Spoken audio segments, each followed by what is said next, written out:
Kameraden, ahoi, ahoi, leb wohl, kleines Madel, leb wohl, leb wohl.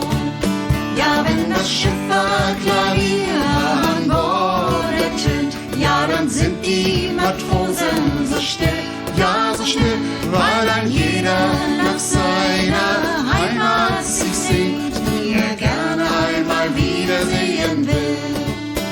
Und sein kleines Madel, das wünscht er sich hier, dass daheim so heiß ihn geküsst, wohl auf den Bauch. Und dann blickt er hinaus aufs weite Meer, wo fern von ihm die Heimat ist.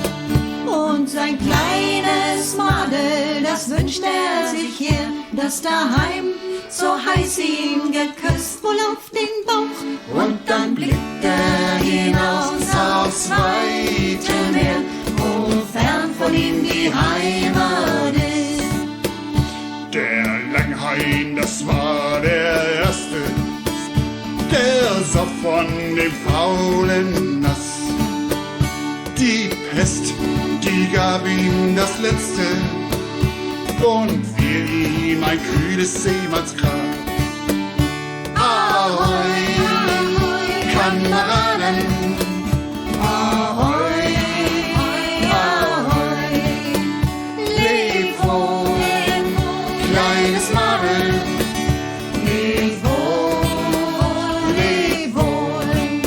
Ja, wenn das Schifferklavier an Bord ertönt, ja, dann sind die Matrosen so still, ja, so still, weil ein jeder nach seiner Heimat sich sehnt, die er gern einmal wiedersehen will. Und sein kleines Madel, das wünscht er sich hier, dass daheim so heiß ihn geküsst, wohl auf den Bauch. Und dann blickt er hinaus aufs weite Meer, wo fern von ihm die Heimat ist. Und sein kleines Madel, das wünscht er sich hier, dass daheim so heiß ihn geküsst,